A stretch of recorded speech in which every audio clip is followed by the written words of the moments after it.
की एक dream girl है, किसी को सुंदर चाहिए, किसी को इंटेलिजेंट चाहिए। मुझे हमेशा से ऐसी लड़की चाहिए थी जो सड़क पे मेरा किसी से झगड़ा हो, दौड़ के आए, पहला हाथ वो छोड़े, समझ लो, जो मुझे प्रोटेक्टिव फील कराए। वो लड़कियां नहीं होती जो आदमी को गाली देके मार देती हैं। तुमने आंटियां देखी होंगी सोसाइटी की लड़ाई में, मैक्सी पहन के, देखिए ना, जो मैक्सी पे चुन्नी डाल के रखती हैं, उसी चुन्नी से तेरे कसम को खा जाऊंगी, है ना? ये बेस्ट होती है, बेस्ट। हमारी गली में है एक पूनम आंटी, वो रोज सुबह मैक्सी में टाइकोंडो करती है। मैं तो बालकनी से देख के ब्लश ही कर जाता हूं कि तू ही तो चाहिए थी। अगर तू 4 बच्चों की मां ना होती और ये फटी हुई मैक्सी ना पहनी होती तो इस रूढ़िवादी समाज की दीवारों से कुदा के ले जाता। पर क्या करूं, ये मैक्सी फंस जाएगी। पर देखो, मैं पूनम आंटी से तो शादी नहीं कर सकता, जाहिर सी बात है। तो मेरी गर्लफ्रेंड है एक, हाँ, उसको सजने संवरने का बहुत शौक है, नए नए हेयर स्टाइल बनाने का। मुझे उससे दिक्कत नहीं है, तू बना, मुझसे मत पूछ। फीडबैक मांगती है वो। हम लौंडों की जात है, हम बेइज्जत कर ही देते हैं। एक दिन मेरे पास आई, बोली आज मैं जूड़ा बांध लूं? मैं कहा बांध ले। बोली पर मेरे मुंह पे जूड़ा अच्छा नहीं लगता। मैं कहा देख, तू मुंह पे बांधेगी तो बुरा ही लगेगा, पीछे कर लेना इसे, चुड़ैल लग रही है। 3 दिन गुस्सा रही इस बात पे मेरे से, 3 दिन बदले की आग में घूम रही है कि तुझसे बदला लूंगी। 4थे दिन मौका मिला इसे, मैंने इसके बारे में घर पे नहीं बता रखा, मुझे मेरी मम्मी से डर लगता है। 4थे दिन मेरा बर्थडे था, इसने मेरे घर पे बिना मुझे बताए केक पहुंचा दिया, उसमें भी डबल जलील 2500 का केक। हम गरीब परिवार 150 का काट रहे थे। मेरी मम्मी तो चिल्लाने लगी, इसके लड़कियों से चक्कर चल रहे हैं। पापा कह रहे नहीं नहीं, बहू अमीर है। तुम समझ रहे हो, बंदा 2500 का केक लेके खड़ा हुआ है गेट पे, मेरे घर में लड़ाई छिड़वा दी। पापा ने जैसी कहा बहू अमीर है, वो हंसने लग गया। मैं कहा भाई तू क्यों हंस रहा है? कह रहा भैया कैश ऑन डिलीवरी है यार।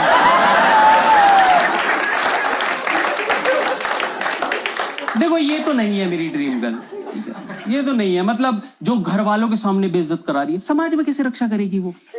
इसलिए तो पूनम पसंद है मुझे, वो पति की रक्षा करती है। हमारी गली में कभी लड़ाई चल रही हो, हड़कंप मचा हुआ है, लाठी हॉकी चल रही है, कुछ नहीं, पति की गुद्दी पकड़ी, अंदर जाओ, अंदर रहना है। उसका पति अंदर से कह रहा है पूनम गेट खोल। पूनम कहां गेट खोलने वाली है?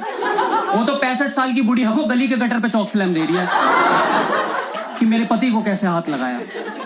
पति परमेश्वर है उसके लिए।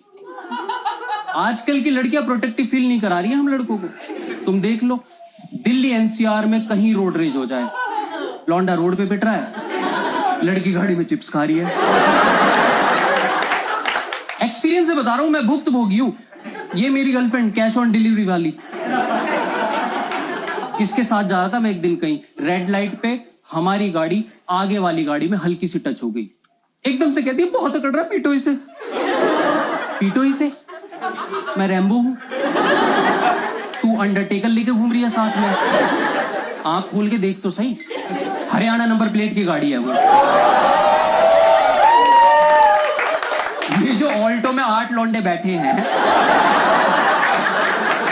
तुझे क्या लग रहा है ये हॉकी खेलने जा रहे हैं? और सबसे बड़ी बात, मैं क्यों पीटूं? कैब में बैठे हैं हम।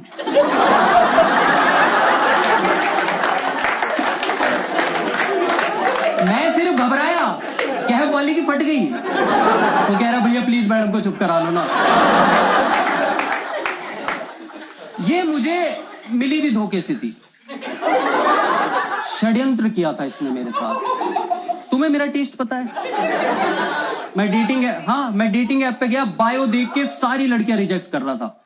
इसकी बायो में लिखा हुआ था martial arts, judo, karate, taekwondo. जब मिला तो पता चला देखती है। कह रही है वो तो मेरी हॉबी है। ये कैसी हॉबी है? रात भर परेशान हूं मैं, एंजाइटी में इंस्टा चला रहा हूं।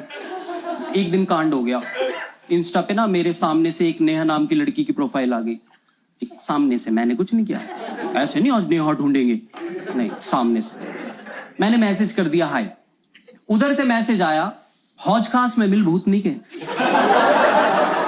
मैं सन्न रह गया। मुझे पहली बार पता चला कि कुछ लड़कियां अपने इंस्टा का पासवर्ड अपने बॉयफ्रेंड को देके रखती हैं। भाई मुझे थोड़ी पता था। तूने पासवर्ड दे दिया, लॉग आउट तो कर। मुझे तो लग रहा है मेरी नेहा से बात हो रही है। अब मैसेज आ रहा है हौज खास में मिल भूतनी के। फिर आ रहा है अरे हाय तो बोला क्या हो गया। फिर आ रहा है तू चुप रहे। और मुझे लग रहा है इसे मल्टीपल पर्सनैलिटी डिसऑर्डर है।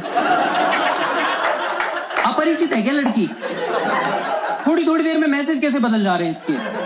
एक मैसेज आ रहा है आई एम सॉरी गौरव, एक आ रहा है पिटेगा गौरव। और मैं सारे मैसेज देख के खुश हो रहा हूं कि नॉटी है नेहा। मेरी चैट पे 1 घंटे लड़े हैं दोनों, मेरी चैट पे। मैंने मेरी चैट पे ब्रेकअप होते हुए देखा नेहा का नेहा से।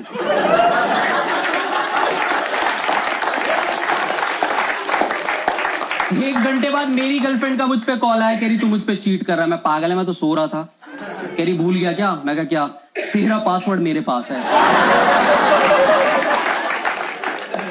भाई अगले दिन मिली, पूरे रास्ते तू मुझ पे चीट कर रहा है, चीटर। क्या चीट कर रहा हूं मैं? पूरी चैट में हाय लिखा था बस मैंने।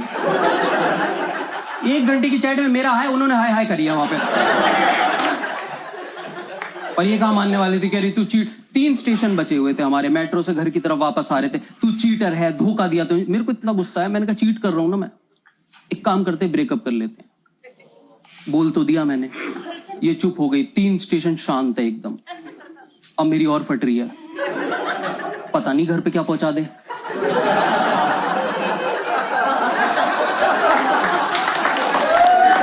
सही बात है ना, इस बार तो कफन पहुंचाएगी, वो भी कैश ऑन डिलीवरी। घबराते हुए मेट्रो से एग्जिट कर रहा था मैं, मुझे दिखाई नहीं दिया। एक हट्टा कट्टा लड़का था, मेरी हल्की सी टक्कर हो गई उससे। मैं इग्नोर करके आगे बढ़ा, क्यों पिटना है। पीछे मुड़ के देखा तो ये उसका कॉलर पकड़ के खड़ी है, नाभि तक आ रही है उसकी। गालियां दे रही है, धक्का दे दिया। 6.5 फीट का सांड गरम करके मुझ पे छोड़ दिया। कह रही इसे जानता है तू? अरे मुझे मैं नहीं जानता। भाई वो बंदा तो मेरी तरफ घूम गया, मेरी तरफ। मुझे उसकी आंखों में कॉम्प्रोमाइज दिखा। अच्छे घर का लड़का है, बात करेगा, ठीक है। मैं अपनी प्लानिंग कर रहा था, हाथ जोड़ लूंगा इससे। ये आधे रास्ते में उसके कंधे पे हाथ मार के बोलती है मां का दूध पिया है तो पीट के दिखा। ये क्या बोल दिया तूने? दिल्ली एनसीआर में हर लौंडा यही तो प्रूफ करने में लगा है कि उसने अपनी मां का दूध पिया है। हर लौंडा। मां को ये बात पता भी नहीं है। भाई इस चीज का कोई सर्टिफिकेट थोड़ी है, कोई मां थोड़ी है जो 2 साल अपने बच्चे को दूध पिला के बोल रही है ले बेटे तेरे डिप्लोमा ले जा। जा ठोकता फिर। भाई ये इतनी तेज दौड़ता हुआ है मेरी तरफ, इसने मेरे चांटा मार दिया। मैं कहा दूध तो पिया है इसने, और जिस हिसाब से मारा 4-5 साल पिया है।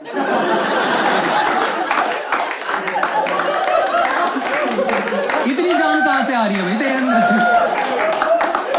वहां तो मुझे बचा लिया सीआईएसएफ वालों ने, पर इससे कौन बचाए? पार्किंग तक सीढ़ियों से गाल सहलाते हुए गया हूं मैं। पीछे पीछे आ रही है सॉरी सॉरी, बीच में हंस भी रही है। पार्किंग में गया, मेरी नई बाइक खरीदी थी मैंने ईएमआई पे, नई बाइक। सब कुछ भूल गई, एकदम से बाइक देख के कहती नई बाइक मैं चलाऊंगी। मैं कह क्यों तेरा पेट नहीं भरा? मैंने कहा तुझे बाइक नहीं दूंगा, घर छोड़ दूंगा मैं, तुझे चलानी नहीं आती। कह रही है यही तो प्रॉब्लम है, इसलिए तो ब्रेकअप होगा। फेमिनिज्म का जमाना है, वुमेन एम्पावरमेंट का, लड़कियां बाइक भी ना चलाएं। मैं कहा लाइसेंस है तेरे पास? बोली वो तो नहीं है। मैं कहा तो ये फेमिनिज्म से थोड़ी चलेगी। पर ये कहां मानने वाली थी, चिल्लाने लगी, कह रही मुझे बाइक चाहिए मैं चलाऊंगा। आसपास इतनी भीड़ लगी, मेरी फटगी, मैं पिटता ही रहूंगा क्या आज? भाई मैंने तो इसको बाइक दे दी, मैं कहा चला ले, घर पहुंचना है। यू टर्न लेके हम दोनों रेड लाइट तक ही पहुंचे थे। मैंने दूर से देखा लेफ्ट साइड में जिप्सी खड़ी है पुलिस की। मैंने इससे बोला प्लीज मुझे दे दे अब बाइक। कह रही नहीं मुझे सब पता है, मैं कर लूंगी।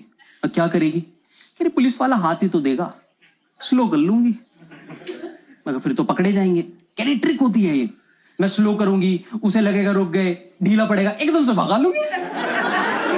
और हंसी, ये बात बोल के हंसी। कह रही देखा मेरा आइडिया? मैं कहा तूने देखा उधर कैमरे लगे हुए हैं, चालान मेरे घर आएगा। इतने में मैं इसे समझाता, इतने में ग्रीन लाइट हो गई, इसने भगा ली। अब साथ तो देना पड़ेगा। जिप्सी के पास पहुंचे, मैंने कहा स्लो कर, इसने करी, मैंने कहा भाग, सीधे जिप्सी में टक्कर मारी। ये जिप्सी के अंदर, मैं फुटपाथ पे। 2 पुलिस वाले झटके से बाहर निकले। एक तो तुम्हें सबको पता होगा, एक्सीडेंट होता है, सेंसेस ही काम नहीं करते 10 सेकंड तक, होश ही नहीं रहता तुमको। मेरा घुटना फूटा हुआ है, हाथ छीले पड़े, बाइक वीरान पड़ी है मेरी। एक अंकल बोले बेटा क्या हुआ? मैं कहा पता नहीं अंकल, मैं तो अभी आया हूं, शायद एक्सीडेंट हुआ है अंकल। कहता तुझे नहीं पता क्या हुआ है? अंकल मैं तो इवनिंग वॉक पे निकला था, यहीं पीछे रहता हूँ। और उस बंदे ने इतनी तेज घूसा मारा मेरे, तेरा साले इवनिंग वॉक पे हेलमेट पहन के जाता है? पकड़ के गुद्दी पुलिस वालों के सामने ले गया। मैंने देखा है जिप्सी के पीछे से चलते हुए आ रही है, घुटना रगड़ते हुए, अपने कपड़े साफ करते हुए। मेरे पास आई, बोली तुम्हें कहीं चोट तो नहीं आई? तुम ठीक तो? मेरे कपड़े साफ करने लगी और चारों पुलिस वालों के सामने मुझे गले से लगा लिया। बोली तुमसे बोला जरा धीरे चलाना।